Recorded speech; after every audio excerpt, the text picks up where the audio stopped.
My name is Gustavo Minaya, and I will be moderating this session. And I have our distinguished presenter, Mr. Michael Yale. You will have the opportunity to ask questions verbally or type them in the chat. And also, again, we are allowing folks to ask questions throughout the presentation. Please allow me to read Mr. Yale's bio. Mr. Yale, one of the original latchkey kids, has been researching and speaking about emotional trauma since the age of 16. His parents divorced in 1975 when he was 10 years old. At that time, virtually no resources existed to teach both parents how to parent individually from two different households. At the age of 22, as an unwed father, Mr. Yale shared the same experience as his father did as a single parent 30 years later after their divorce. He later earned a master's degree in education, taught for 16 years, and saw firsthand the impact of fatherless children. At the age of 54, on the board of the directors for the Rainbow Organization, Mr. Yale shares his research, experience, and insight to help single dads be more proactive in their children's lives. Ladies and gentlemen, please give a warm virtual welcome to Mr. Michael Yale. Hey, welcome everybody, both virtual and on this Zoom meeting. My name is Michael Yale. I am the founder of Single Dads Online, and I am been doing this for the better part of 10 years now. And what I have found with the focus being on single dads is that I watched my father, when my parents divorced, struggle to try and parent from two different households. And it was amazing to me that when I'd made the choice to become a single dad myself, that a lot of the issues and emotional trauma that was going through that I saw my father go through 30 years ago still existed. And I thought that was problematic. And then as I got older and my son got older and I went back to school and I started teaching, I saw a lot of these fatherless children having the same problems that I struggle with my own father. So I started Single Parents Online as a way to help dads understand the importance of their presence in their children's lives. So for me personally, I have 16 years of teaching experience. As Gustavo said earlier, I'm one of the original latchkey kids. And if you're not familiar with that term, that was at a time where the key went under the mat and the kids came home on their own to do their homework and make a snack until, in my case, my mother came home from working multiple jobs. And that term isn't heard of as much. That term, latchkey kid, because more and more parents are working, that kids are just used to coming home on their own, but it all started in the 70s. Currently, I'm 55 years old. I was a single dad for 26 years. So I raised my son up until I got married 6 years ago at age 49. So I have my son, Tommy, who is 33 years old, and then I have a stepdaughter, Adriana. And I'm currently on the advisory board for the Rainbows for All Children organization, which is an organization that helps children and families work through traumatic loss, whether it be the death of a parent, divorce of a parent, deportation, deployment, incarceration, natural disaster. Been around for 35 years. And then I have been giving workshops on grief and loss, as well as proactive parenting for single dads for the last 30 years. So in this presentation, we're going to cover 4 basic topics, 5 being, how to, some guides to being a proactive parent from 2 different households. But we're going to touch on the grief process, basic parenting skills, parenting from your home, and then some single parent strategies. Now, if you have any questions during this time, and Gustavo, I might need your help with this because I'm not real familiar with the way the format is, if those text questions on Zoom would pop up, if I'm going to be able to see them or not. So I will read the questions on the chat. All right, perfect. I would appreciate that.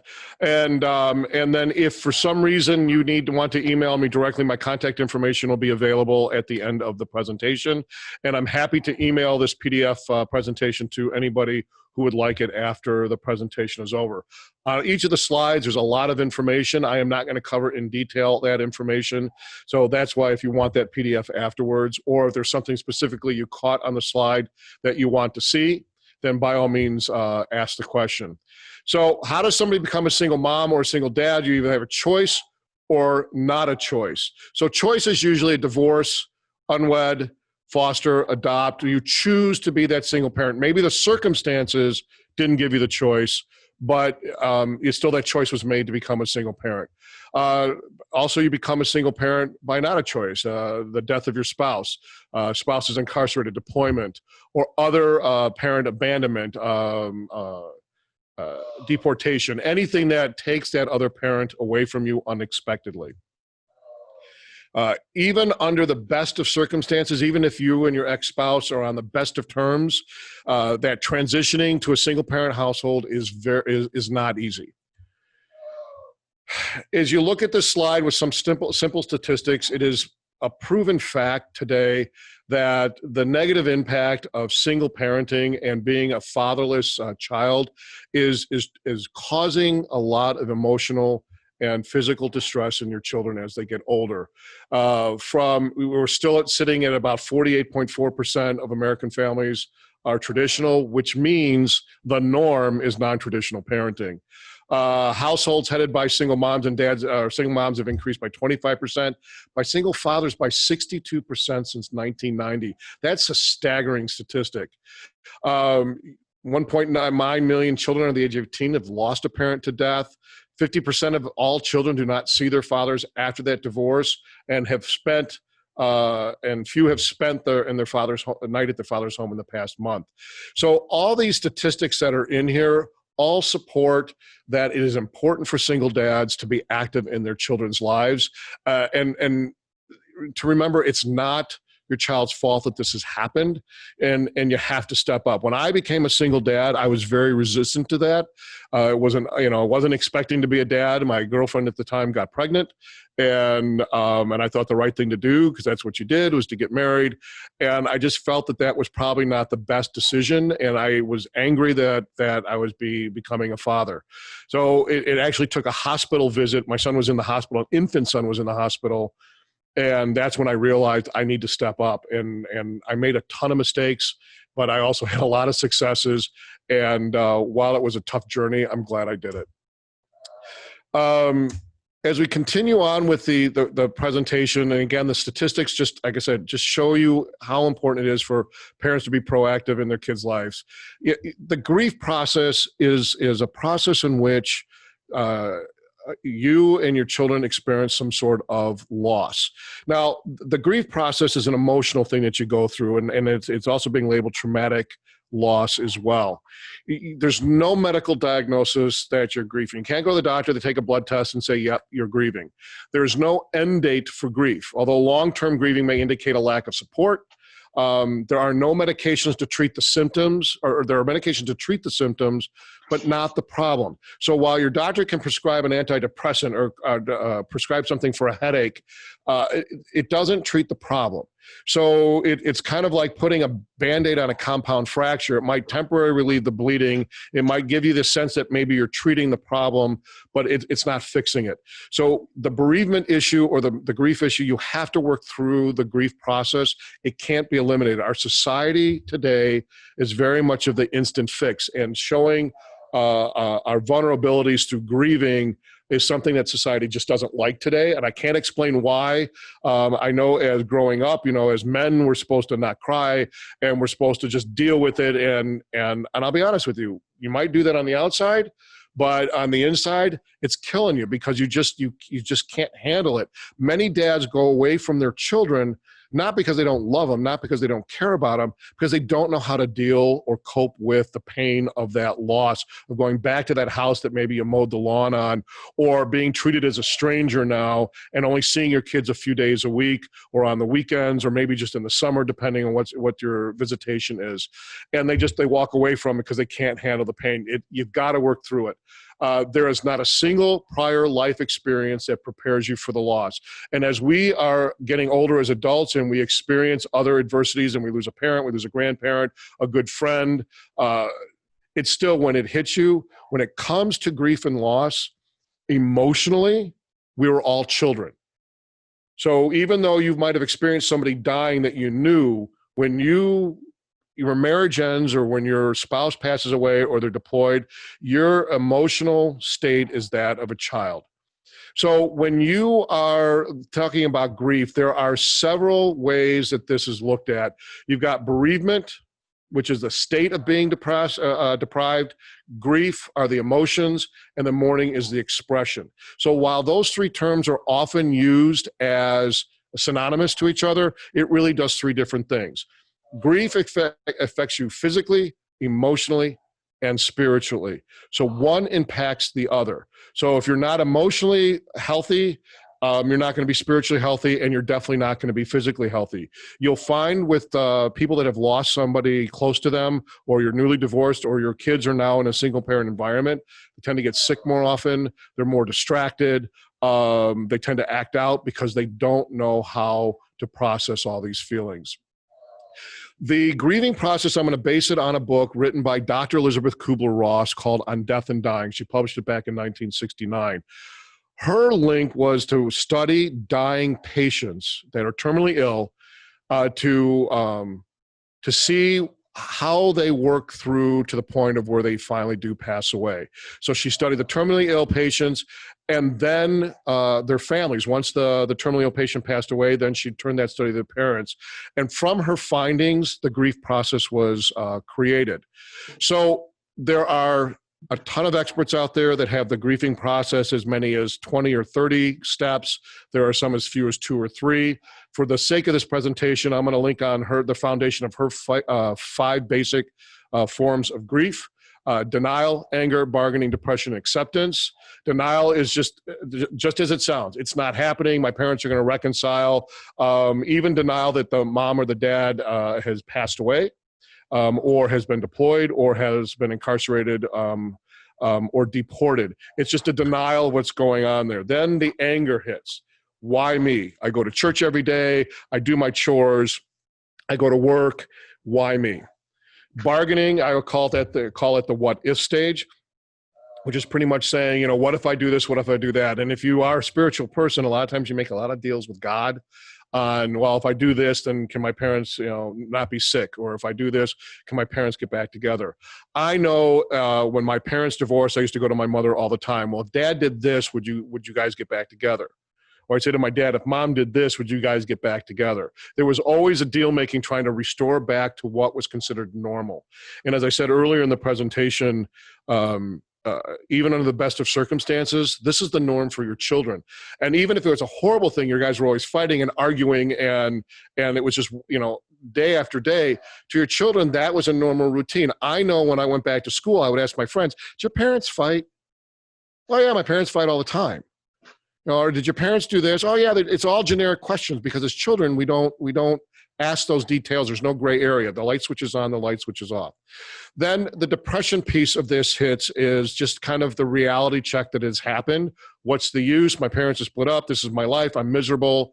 And a lot of times that's where a lot of the crying and the emotional, physical expression of the loss. And then the last stage is life goes on, or acceptance. It's not saying it's okay my parents divorced. It's not saying it's okay that my parent has died. It's just simply incorporating it into your day-to-day life. I use the example of acceptance is you're looking out your window and you see the storm coming in. You might even see the flashes of lightning. You might even hear the wind batting against the windows. You see the leaves blowing around, the branches, and then the pelting rain hitting the window. But when you hit that level of acceptance, you're not getting wet. You remember it. You have those memories. I have very vivid memories of my parents' divorce and what I did. I have very vivid memories of being a single parent. But I'm not getting wet. I'm not feeling the storm. If you are consumed with the emotions, just as it happened when the loss happened 10 or 15 years ago, then you might have some unresolved issues. There is no order of the grief process. So I've given you 5 nice, neat, tidy bullet points of the grieving process. Grief doesn't work that way. You can go in and out of the stages. You can get stuck in a stage, and you can be stuck in a stage for years. I have friends that have lost parents. 12, 15. So we figure out that Beverly is have to join. Oh. Is somebody asking a question? I couldn't. Okay, going to continue.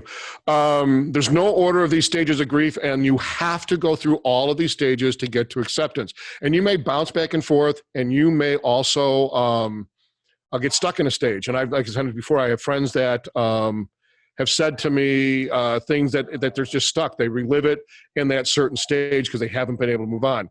So with your children, they have to go through all these 5 stages if you want them to be healthy, productive adults as they get older.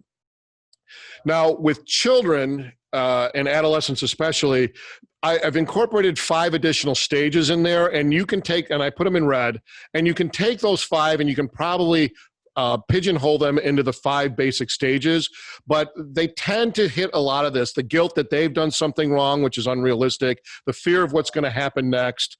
They feel isolated, that they're the only ones going through it, even though statistically that's not true. A lot of pining of how it used to be. Confusion of what happens next. As single dads, we may have had to move.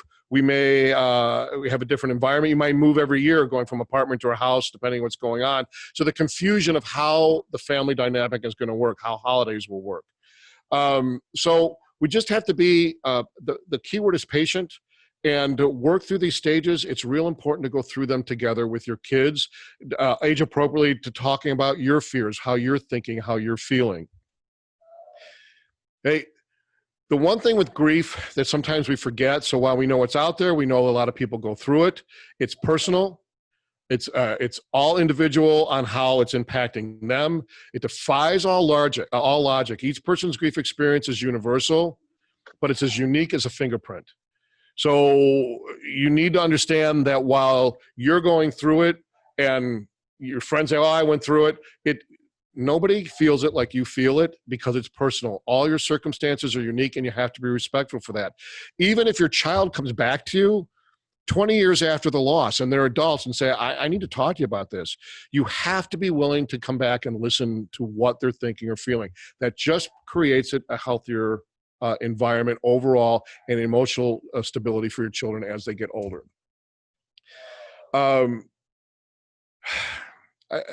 The statement is pretty much stands on its own. Any stepping stone can cause a revisit of grief, a graduation, a marriage. I know when I got married at 49, first time I ever got married was age 49, my mom had passed away 1 year prior to that. And so I was already in the midst of grief with the loss of my mother. When I walked down that aisle and was planning my wedding, knowing that she wasn't going to be there, just kind of brought up some of those emotions that I had to continue to process. So if you became a single parent when your kids were really young, sometimes these stepping stones will bring up some of that stuff that you might thought that had already been worked through, and that's okay. It's not, you haven't failed as a parent, you haven't not supported your children. It's just part of that.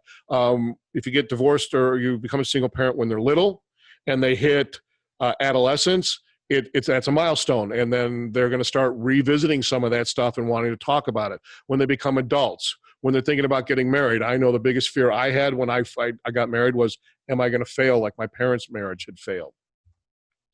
So as you look at these slides, and I'm not going to go through all of these, it's just specific descriptions of how each step impacts your children. And again, if you would like the presentation, I'm happy to email the PDF to you.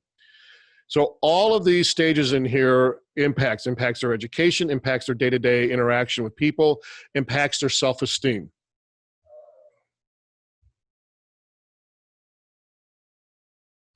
Emotions of grief have to be acknowledged. You can't ignore them. You can't say, I'm too busy to deal with this right now.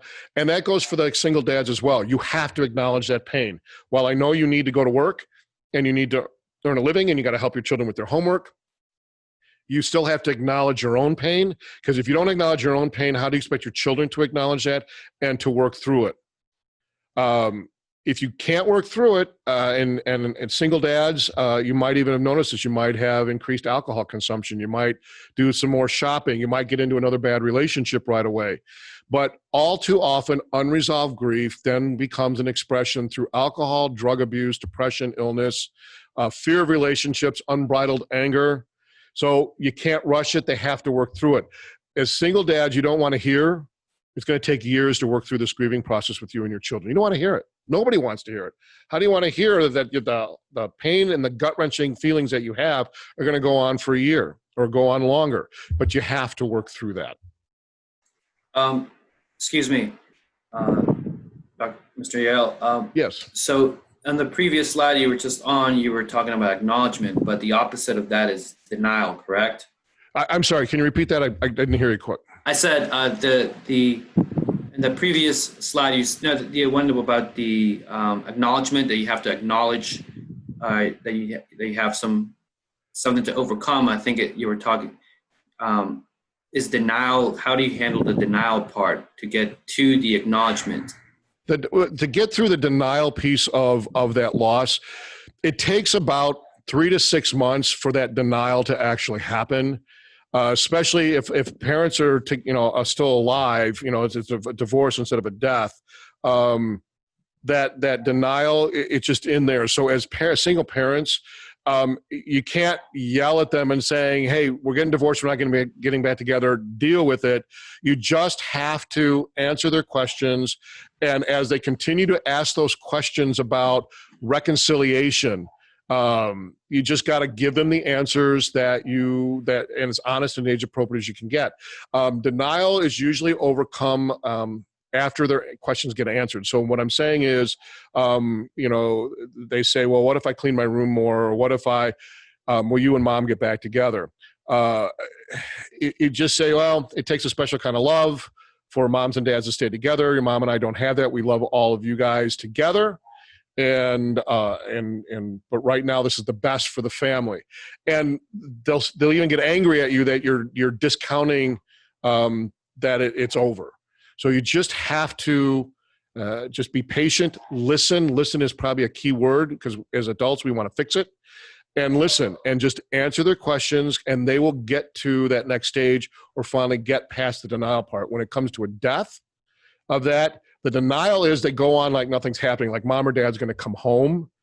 And that is where parents need to step in at the dinner table and sit down and go, and so how you feeling with mom being gone for the last 2 weeks? And then that's where you share your feelings and how you're feeling. And they can even get angry and storm off and not want to talk to you about it. But denial needs to process itself to get to the next stage. So there's no magic bullet to get them out of it. They just need to get that reaffirmation, it may be negative, that what has happened and we have to move forward. I know that helped, Gustavo? Yes, especially how you worded that, you pretended to say it to the child. I think that was a really good example of how you could actually phrase that. I know it depends on your situation and everything, but that's a great example. Thank you. You're welcome. As I said before, one of the best ways to help you and your family work through the grief is to share your story. And the nitty and the gritty of a divorce is really between you and your ex-spouse, and it really is not necessary for your children to know those details, because it creates animosity. Then it looks like you're trying to turn one parent over the other. And regardless of the reason of the divorce, whether it was because of an extramarital affair or because of an addiction, that's not going to help anyone by trying to show the negative end of that parent, why it happened. You just have to share your story of understanding when the marriage ended, and understanding the pain and felt that, is sharing that in an age-appropriate manner. And that's okay. That means tears come out. I know with men, we don't cry. It's okay that you cry. It's okay that you get emotional over it, because that's telling your kids it's okay to do it. It's also important that if you find books or articles that are age appropriate to help you understand what you're thinking and feeling, and maybe something that you can share with your kids. Younger kids, they really don't understand or conceptualize discussion. They love to draw pictures. So you might say, why don't you draw a picture of how you're feeling right now? That might be easier than them saying to you, how you feeling? This is how I'm feeling. How are you feeling? But sometimes I say, let's draw a picture together. I'm going to draw a picture of how I'm feeling about mommy and daddy not being together anymore. So why don't you draw a picture too, and then we'll share it together. And that's a great way for younger children to be able to express it. But by doing that, you're building trust, that they feel that you trust them enough to share this information with them, then they're going to start sharing it with you. And I'll give you a heads up, dads. Sometimes kids' time to share is not necessarily 9 to 5, Monday through Friday. 11 o'clock at night, they might knock on your door. 2 o'clock in the morning, they come into your room and sit on your bed. You have to be prepared for that, no matter what. And as hard as it is, especially if you have to get up at 4 or 5 o'clock in the morning to get ready for your day, and then your child sits on your bed at 3 o'clock in the morning because of a bad dream, or they can't sleep because this is on their mind and they want to talk. And as a parent, we have to get on that. As I've always said, it's not about you, it's about your children. And you got to make sure that you are available to them when they need it. Now, depending on the questions they ask you, it might be a simple yes or no, or I love you, or a hug, and that's all you need. If they're younger children, sometimes just crawling into bed next to you and just let them fall asleep, and knowing that they're next to you can help as well. All these, again, the slide is just all about the importance of needing to grieve. To survive emotionally and physically, you have to work through these process. There is, and I'll probably get to the slide a bit later, there's a theory that I want to share with you a little bit later. But even the worst of storms that you come through, the storm has to go through its process in order for that rainbow to happen. Same thing with grief and loss. You have to go through that process, and you're going to have bumpy days, big thunder and lightning, gusts of wind, pelting rain. That same thing with those emotions. Empathy versus sympathy works a whole lot better. It's always possible that even the most caring of parents, they're so busy with their own pain that they lack the ability to help their children initially. So it's real important that you may be emotionally not ready for this, but sometimes that might be the best time to start having those discussions. So the theory I was telling you is Piaget's theory of cognitive development, which basically says, in a nutshell, is that in order for us to lead productive, emotionally, and physically healthy lives, we have to have a balance. And everything that we do in that balance is important to keep us moving forward, to make healthful decisions. So we do things by accommodate or assimilate. So let me give a quick example. In your life, you carry a backpack, an imaginary backpack. And in that imaginary backpack, you stuff everything in there that you've experienced. So the example, you go outside to play as a little kid, you fall down, scrape your knee or hurt your hand, and you got a cut. You come screaming home back to mom or dad, look, and you're crying, and mom or dad puts a Band-Aid on it, get maybe a kiss on the finger, a cookie, and you go right back out and you feel better. So the next time you hurt yourself, you now accommodate or assimilate that experience, and you now know how to handle it. I can put a Band-Aid on my finger because mom's not home, dad's not home. And if it happens to them, they now know that. So you take that and assimilate it, and as you go through similar things as you get older, so you fall down and you scrape, you got road rash, or on your bike and you fell, or you tripped and fell. You don't go crying to your mom or calling your mom saying, how do I fix this? You know to go in the house, clean off the wound, put a Band-Aid on it. You've now assimilated that experience into another experience. So when you don't have that balance and you lack those skills of unresolved grief and inconsistency in parenting, those complications, because they don't know how to accommodate or assimilate what they're thinking or feeling and create that balance, as you see by the examples below, that's how we try and find the balance. We start turning to drugs or to alcohol or to gangs. Hoarding. If you watch those hoarding shows, if you look at the backstory, there's some traumatic loss. Education about a relationship and emotion, emotional trauma and tragic loss erodes the self-esteem to a point where they say, it doesn't matter, I don't care, you can't make me do it. So it's real important that when you're grieving and learning to cope, it's rebuilding that self-esteem and creates that feeling of I matter, it matters, let me try and do it. As single dads, it's real important that we work through that grieving process so we're not self-defeating. It doesn't matter. I don't care. My kids hate me anyway. And that's all, it doesn't matter. And that's where that relationship starts to break down. My dad went through a point where, and this is before answering machines and cell phones, that he didn't call us for about 6 months. And we would call his work, we'd leave him a message, he would never call back. The weekends he was supposed to pick us up, there was a reason he couldn't. And it was because he couldn't work through what he was thinking and feeling, so he just ran from it. Coping versus healing, real simple. Coping, make each day to get through it in spite of the loss. Healing is you're reconciling that loss into your day-to-day routine. So in the beginning of the grieving process, it's all about learning coping mechanisms, but then those coping mechanisms need to turn into a healing component. Children will blame themselves for the loss somewhere along the line. They didn't keep the room clean. They didn't have the line. Yep. Hello? Yep. That you have to go and your kids blame themselves for the loss. If I did my homework, I kept my room clean, because chances are they probably overheard an argument about the grades, about not doing chores. So you want to make sure that that unrealistic guilt that they carry is part of that learning coping mechanisms and assuring them that it wasn't their fault so they can get to the point of healing. So all this on brain research is now shown, what 30 years ago they didn't show, that your brain impacts choices that you make, both good and bad. So with all emotion, emotion drives attentions. And remember, feelings are never good or bad. They just are. So never discount your children's feelings. If it's getting heated or angry, you just simply say, you know what, let's take a quick break. Or if they get up and storm out and go into their bedroom and slam the door, give them a few minutes to cool off. But you got to make sure you go back into that bedroom or go back wherever they're at and first apologize for upsetting them and then redirect your questions. So I will say to you, and I hit the bottom, if emotion drives attention, then why are we quick to dismiss the feelings of loss as someone that needs to be instantly resolved or done? You know, perhaps we don't like feeling vulnerable. Perhaps as dad, as single parents, we don't want to get the blame. It's your fault. Whether it is or not, we don't want to be blamed. We never want to be responsible for our children's pain. So there's a book out back in 1999 called Celebrating Neurons. And I read this book as a teacher, and it was supposed to be designed as a way for teachers to understand how children learn, how the brain is wired.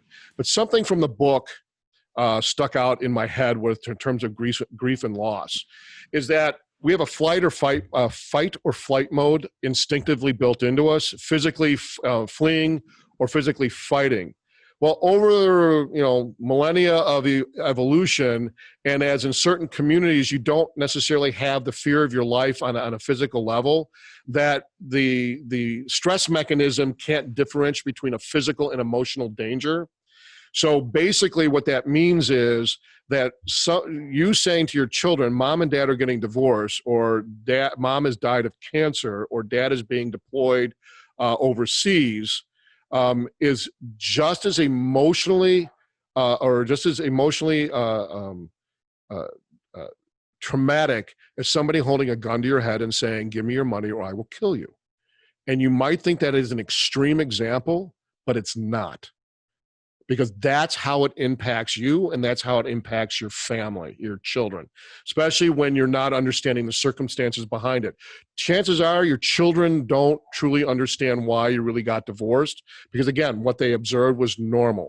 So our bodies right now don't really differentiate between physical and emotional danger. They treat it the same.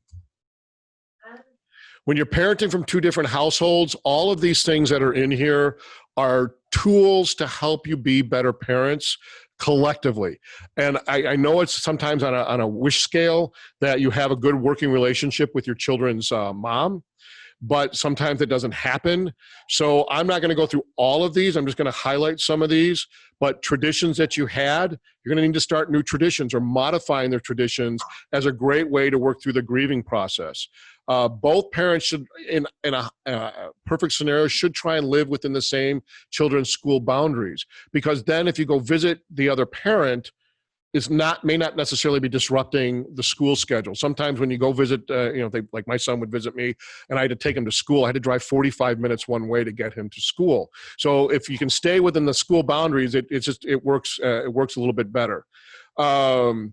Both parents need to work on communication and cooperation together. The custody agreement and the visitation agreement is a tool or a guide. It really shouldn't be meant as law. So you got to make sure that you're communicating, and you do not communicate through your children. Parents, do not communicate through your children. You tell your mother this. You tell your dad this. Tell your daddy owes me child. That's not their job. Don't ever talk bad about your ex-spouse, because when you talk bad about your ex-spouse to your children, you're taking an arrow and you're shooting it at your ex-spouse, but it's going through your kids' hearts first. So there's also this talk of 50-50 visitation, seeing your kids 50% of the time. And a lot of child support now is linked towards how often you see your kids. 50% visitation doesn't always work in practice, especially if your ex lives more than an hour. So you've got to, again, your children need a home base, and maybe not living with you might not be that home base. And yes, you're entitled to your children, but as soon as you became a single parent, that seeing your kids, 100% of the time is not always realistic. Okay, seeing your children like it was is not always going to be the same. And having your kids living out of a backpack, seeing you Monday, Tuesday, Wednesday, Thursday, and then they go back to their mom's Friday, Saturday, Sunday, isn't always a good strategy to use, because the kids don't feel like they have one place they can call home. I'm going to talk about nesting in a second, but I strongly urge against cohabitating with your ex during or after the separation. It gives the kids the sense of false hope and the wrong message. Extracurricular activities are important. It's part of your children's daily routine, but don't overcommit your children. And if it's your weekend to have your kids and there's a basketball tournament, you're obligated to take them to that tournament. And I know that some divorce situations, you're not obligated for those extracurricular activities. I'm going to caution you against doing that. Co-parent peacefully. If there's conflict between the parents, if the kids see it, it's going to cause more stress, especially if it's over who's driving to the games or the tournament or whatever. So don't scream, threaten one another. Just don't do that. If you need to talk to your ex-spouse, do it privately. And don't just think because you close the door in your bedroom or your office, they can't hear you. So try and go outside for a walk, or do it through email, and make sure you password protect your email so your kids can't open it. Oops, sorry, went too fast. And just continue more examples of proactive parenting. So parental nesting or nesting, some of you guys may be doing this or thinking about it.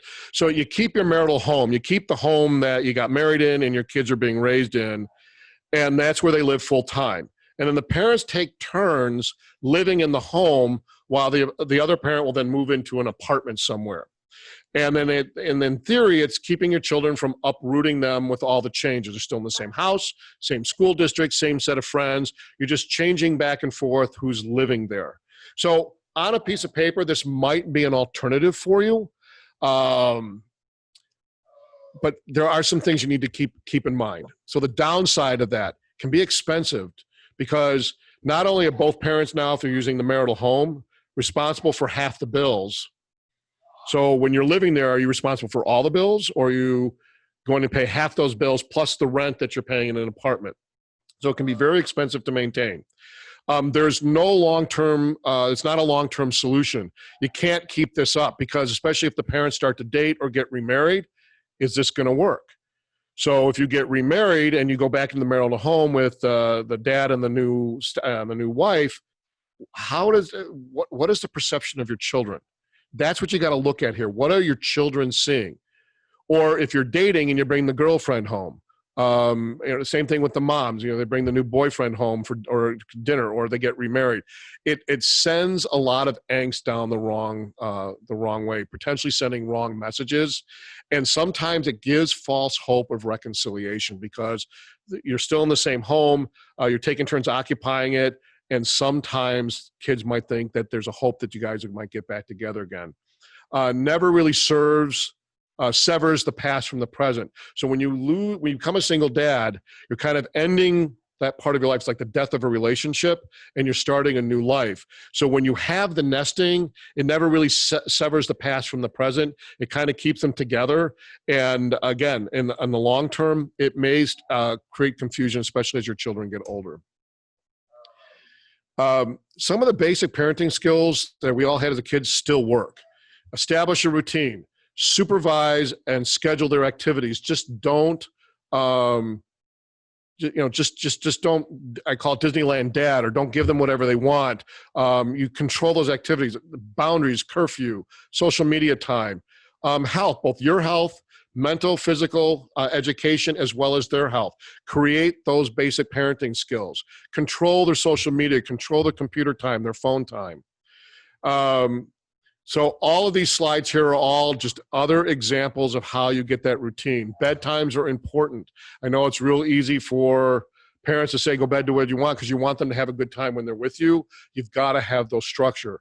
Chores not only teach accountability and responsibility for when they get older, but it also teaches them to take pride in the home that you live in. And just examples of those types of chores.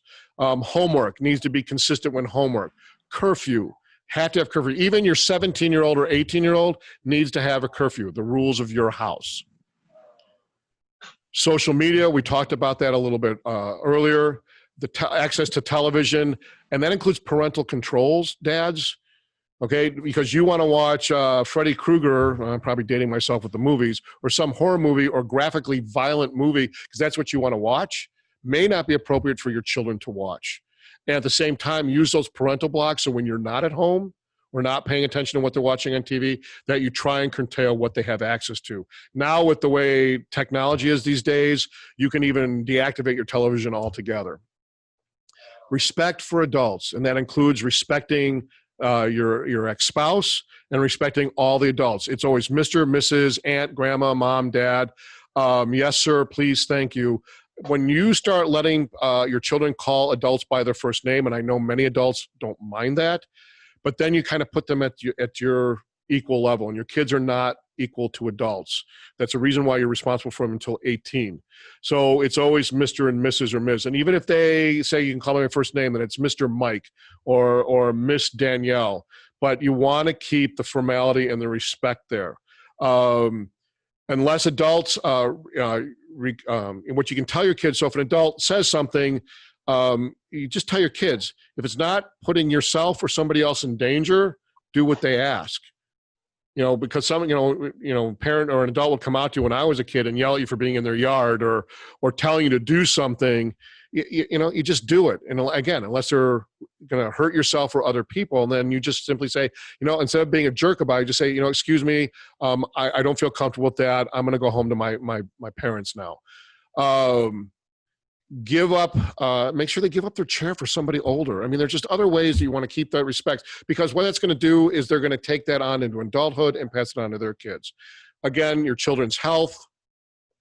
Again, these next slides are several single parent strategies. Michael, I have a question about sure. the, can the children negotiate some of the other rules, I guess? For example, if you say, I want you to watch TV only from 5 to 7, and if they come back to you, but what if I want to watch it from 8 to 9 or something like that? Or is it just, this is the way it is, these are the rules, these are the hours that you can use this or that?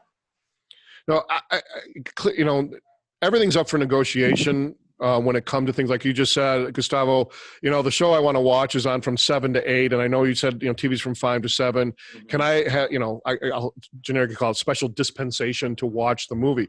But see, there's two things happening. One is they're asking you for permission. Right. And two, you now have control over what they're watching.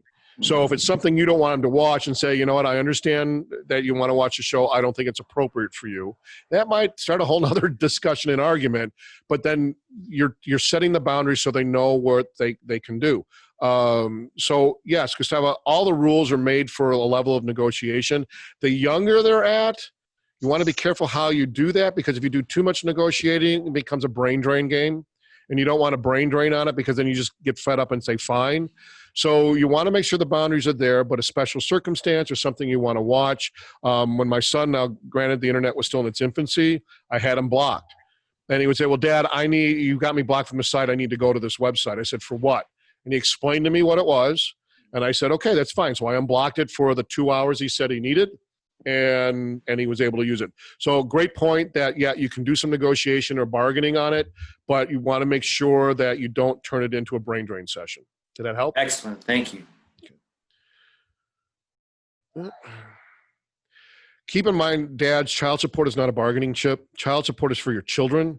And while you might be getting it deducted from your paycheck going to your ex-spouse, or you're writing them a check, never use it as a bargaining chip. All right. And I will say this really quickly, because I know we're running a little short on time, is start keeping a spiral notebook of everything you do with your children, everything you buy, everything you do. Keep a journal. Keep all your records, dates and times you conversed with them. Because if you ever have to go back to court for any reason, or your kids' perception of what has happened, you can go back to those notebooks and relive what had happened on that time frame. And it's a good record keeping. My hope is you keep these journals and you never use them. So my son turned 24, and I took the 30 or so journal spiral notebooks that I had in a box in the attic, and I finally threw them out. There was no need for me to keep them. There was no really need to share them with my son any longer. So I threw them out, but I always kept them as a record in case something popped up that I needed to back up or support. If you're having difficulty seeing your children or spending time with your children, it's very important that you keep track of that, especially if you run into issues where your ex-spouse is saying, you don't buy them anything, I'm paying for everything. You have a record of everything. And now today's with technology, everything can be emailed to you. You can see everything in detail, print off that sheet, staple it in that notebook on that date and the circumstances, and you have a record of it. But don't withhold your child support. Yeah, child support is for your kids. I'm sorry, go ahead. I'm sorry. That's an excellent point, especially with the technology piece that you mentioned. You can put, the responsibilities that you've done on a calendar that you might have created. And for the money part, I think you have to pay, with your debit or credit card in order for the transaction to. So if you pay cash, it's kind of hard to track, right? Yep. Yeah, I agree. The other thing is, you have to try and talk to your children every single day, whether it be a text message, an email, always call if you can first. Now you got Zoom to make that contact, especially with COVID right now, where you might not be able to see your kids as often as you want. It's important that they have that contact with you on a regular basis. And conversations might get really short, or yeah, I'm fine, or whatever, or, I'm busy, but you made that contact. Your kids know that you reached out to them. The other thing you don't want to do is buy your children's love or silence. Your children love you unconditionally, no matter what. And to sit here and to buy them what they want because you want them to love you and you want them to be here with you, that's not going to work. Or if they do something inappropriate, you do something inappropriate or negative, and then you buy them something to shut them up. They're watching you, they're listening to you. What are you saying to them? They love you unconditionally. You don't need to buy them anything. You don't need to take extravagant vacations. You can do a quick weekend somewhere or just a barbecue in the backyard, but you don't need to buy their love and their silence. Again, the extracurricular activity schedule, do not depend on your ex or your children for that schedule. Yes, it's theirs. It's their schedule. But I remember when we were kids and we went to our parents, oh, by the way, I forgot to tell you, there's a concert tomorrow I'm in. Same thing here. Everything is available online, dads. Get it. Also, it's important, dads, that you make sure that your name is on the communications for the schools. You get a copy of the report card sent to you, the newsletters, any of those communications. Unless your divorce decree says something different, you're entitled to that information, and make sure that you get it so you're aware of what's going on in your children's school. Don't depend on your kids to give it to you, and don't depend on your ex to do it. You get it. And you have a copy of your divorce decree, because some schools will now say, need a copy of the agreement, so they make sure they're not violating the law itself. So remember your choices. You're being watched. Your children will emulate what they see and hear. Positive or negative, your children tend to take responsibility for your actions. So just remember, anything you say and do, your kids are watching and emulate. My dad was notorious for do as I say, not as I do. And he was a chronic smoker, and he was an alcoholic. And he would give us lectures about the evils of smoking and drinking while he had a cigarette in his hand and a beer open. So you got to be careful of that. And my dad used to always say, well, when you're 18, you can do whatever you want. Okay, that's fine. But again, what is the message you're trying to have with your children? You want them to be healthy, proactive adults at some point. You want them to trust you and love you unconditionally. And they're watching everything you're seeing and you're doing. So before I open to questions, here's some resources I'm going to leave on the screen right now for any questions you might have on how to help be better proactive parents. The next slide I'll show in a minute or so is my contact information. So at this point, if there's any questions, I'm here to answer them as best as I can. Thank you, Michael. And yes, you can put your questions on the chat, or you can also just speak up, unmute yourself, and just ask your questions.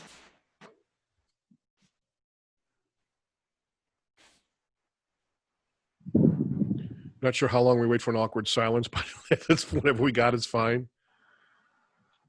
I appreciate that you put these resources out here as well. You know, are these national or more geared towards like local? All of these resources are national or international. Now, my website at the bottom, singledadsonline.org. I do communicate with people worldwide through the organization, but Love and Logic Institute is a national organization. The Rainbows organization is an international organization. They've helped over 30 million kids, and I believe they're in 30 foreign countries. They've had their program translated in multiple languages. The book on the right, Healing the Hurt, the Restoring, and the Hope.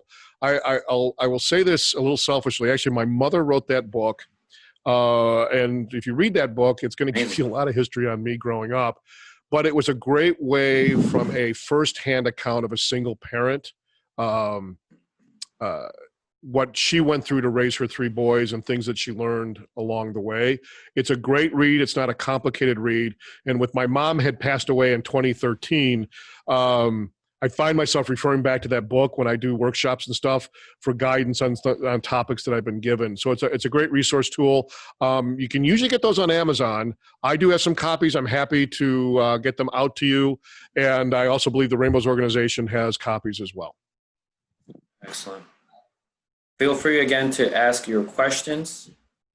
This is your time. We always appreciate your participation.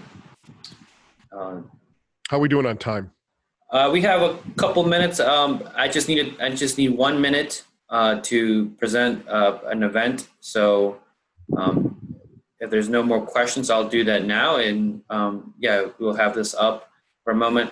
But I want to give some time for this, your information to be on the screen here. Yeah, I just want to reemphasize that they don't have to do this alone, right? And your organization and others, can help locally. And that's wonderful. And I guess on the parent side, on the father side, it's their responsibility to take that first step to, I guess, ask for help. And you did a great job also explaining how to overcome that. So I just want to reemphasize, if you can reemphasize for us how to just overcome that barrier and take that first step, looking and searching for help if needed. And dads, it's real important to understand that a lot of times the court system will treat you as a second-class citizen or a criminal because for whatever reason, and I was treated the same way when my son's mother tried to get me off the automatic child support rolls for the clerk of the circuit court. The judge denied it, simply saying, well, the minute I do that, you're going to take off. And I was very offended by that because I'd been proactive in my son's life since, like I said, the beginning was a little bumpy. But since he was about 3 months old, I had been active in my son's life on a regular basis, paying my child support, and I was incensed. But emotionally, it was defeating. So dads, that's the hard part about it. You always seem to be the criminal in this thing, even if it wasn't your fault that the single parent situation happened.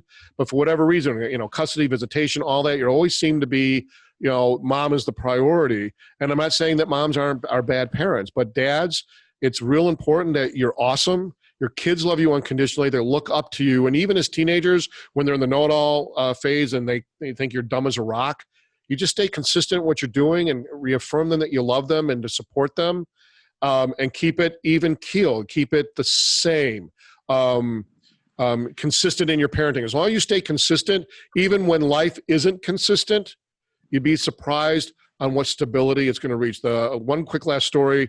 I remember my son and I got in an argument in a parking lot at a grocery store regarding child support and stuff. He was 16 years old, and he got so angry he walked away. And I got out of the car and took off. And I'm like, oh, what do I do? Go after him? Do I just sit here and wait? What do I do? And I had to put faith in he just needed to cool off. I went into the grocery store and started my shopping, always looking over my shoulder if he was coming back in, and second guessing my choice. And then within 10, 15 minutes, he showed up behind me. So stay consistent in your parenting. It will pay off in the long run, especially at those adolescent stages. Start it now when they're young. So when you get to that teenage years, you think you have control as a teenage kids, you don't. But if you set the foundation when they're younger, it will help you as they get older.